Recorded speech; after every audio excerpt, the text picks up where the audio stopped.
વાત થઈ રહી છે આઈપીઓની, તો દેવ્યાની ઇન્ટરનેશનલના લિસ્ટિંગ બાદ એમના મેનેજમેન્ટ સાથે પણ આપણે ચર્ચા કરીશું અને એ મેનેજમેન્ટ એના માટે થઈને આપણી સાથે અત્યારે જોડાઈ રહ્યું છે.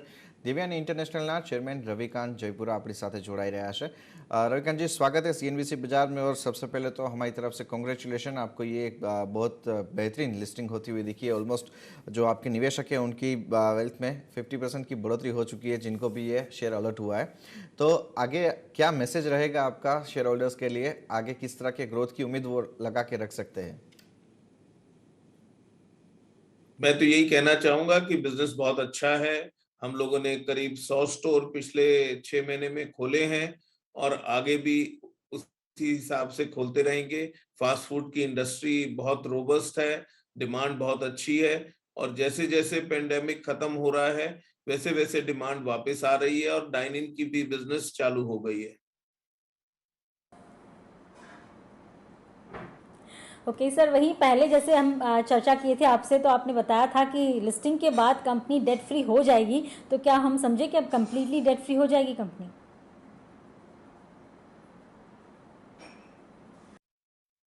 यस, करीब करीब डेट फ्री हो जाएगी. छोटा मोटा कुछ रह जाए तो बात दूसरी है, पर जितना अमाउंट आ रहा है वो सारा डेट रिपेमेंट के लिए ही यूज करा जाएगा. तो ये कब तक हो पाएगा सर, कोई ड्यूरेशन? ये तो इमीडिएटली हो जाएगा जी. पेमेंट आ जाएगा और जैसे आगे होगा मेरे हिसाब से तो आजकल के अंदर ये रीपे हो जाएंगे. तो सर इसी के ऊपर थोड़ा आगे समझना चाहेंगे. जैसे आपने बताया कि अब इकोनॉमिक फिर से रीओपन हो रही है, तो किस तरह के हम रेवेन्यू ग्रोथ की उम्मीद रख सकते हो, और इसके साथ साथ क्या आपके मार्जिन यहाँ से एक्सपांड होते हुए देखेंगे? देखिए, इन सर्कमस्टांसेस में एग्जैक्ट ग्रोथ और मार्जिन्स का बोलना बड़ा मुश्किल है, लेकिन जैसे जैसे नॉर्मलाइज होते जाएगा बिजनेस वापस आते जाएगा. हमारा बिजनेस प्रॉफिटेबल है और बड़ा अच्छा है और आगे ग्रोथ के भी बहुत पोटेंशियल है. और हम यही सोच रहे हैं कि जैसे जैसे ये नॉर्मल होगा तो हम आगे स्टोर्स खोलते जाएंगे, जैसे खोले हमने पिछले 6 महीनों में, और बिजनेस बहुत अच्छा रहेगा. सर, कौन से ब्रांड से आप ज़्यादा जल्दी रिकवरी और ग्रोथ देख रहे हैं?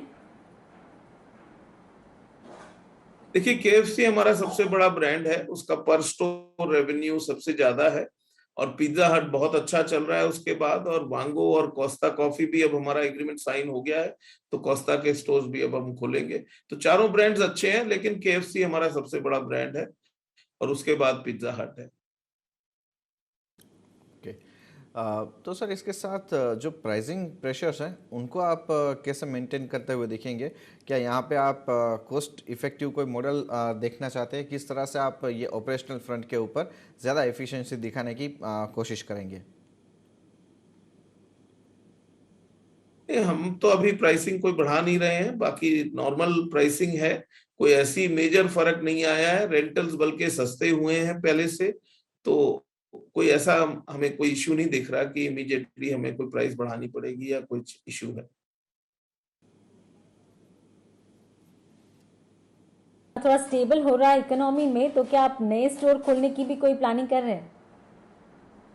नए स्टोर तो हम रोज सोच रहे हैं और रोज खोल रहे हैं. तो ये चल रहा है, ये रोज सिलसिला चल रहा है हमारा. जैसे मैंने बोला, अगर हमने 100 स्टोर लास्ट 6 महीने में खोले हैं तो हर ऑल्टरनेट डे प्रैक्टिकली एक स्टोर खुल रहा है और वो अभी भी आगे स्टोर्स खोलेंगे. कोई चेंज नहीं है हमारी स्ट्रेटेजी में. सर एक चीज़ ओवरऑल बिजनेस आउटलुक के ऊपर ये समझना चाहेंगे, थर्ड वेव की जो बातें हो रही है, अगर फिर से अगर कुछ इस तरह से कोई रिस्ट्रिक्शंस आते हैं, तो क्या इस बार भी ये रिस्ट्रिक्शंस आपके मार्जिन के ऊपर, आपके रेवेन्यूज़ के ऊपर इफेक्ट करेंगे, या फिर अभी आप समझ चुके हैं इस माहौल में किस तरह से बिजनेस करना है? कुछ डिटेल्स इसके बारे में कोई प्लान हो आपके जो शेयर कर पाए? देखिए, थर्ड वेव के लिए क्या प्लान कर सकते हैं आप? ये तो एक ऐसी चीज है कि कोई ये तो होप ही कर सकते हैं कि नहीं आए. हमारा नेपाल का बिजनेस भी खुल गया है और नाइजीरिया बंद नहीं हुआ था, तो नाइजीरिया चल ही रहा है and it's doing quite well. So I don't think कि कोई मेजर प्रॉब्लम आनी चाहिए अनलेस अनटिल कोई पेंडेमिक इतना जैसे सेकेंड वेव आई थी उस तरह का कुछ आए, तो मैं कह नहीं सकता. होप कि थर्ड वेव ना आए सर, लेकिन आगे हमने देखा इस पूरे सिचुएशन में डिलीवरी बिजनेस ने काफ़ी अच्छा परफॉर्मेंस दिखाया है। कुछ ज़्यादा अपडेट दे पाएँ और आगे उसको बढ़ाने के लिए कोई प्लान है? डिलीवरी बिजनेस हमारा केएफसी में करीब 60% पे पहुंच गया था, जो अब धीरे धीरे कम हो रहा है, और हमारा अंदाजा है कि जब पेंडेमिक खत्म हो जाएगा तो डिलीवरी करीब 40% रह जाएगा और डाइन इन करीब 60% आ जाएगा। और पिज्जा हट के अंदर हमारा डिलीवरी करीब 90% पे है, तो वो कंटिन्यू करेगा।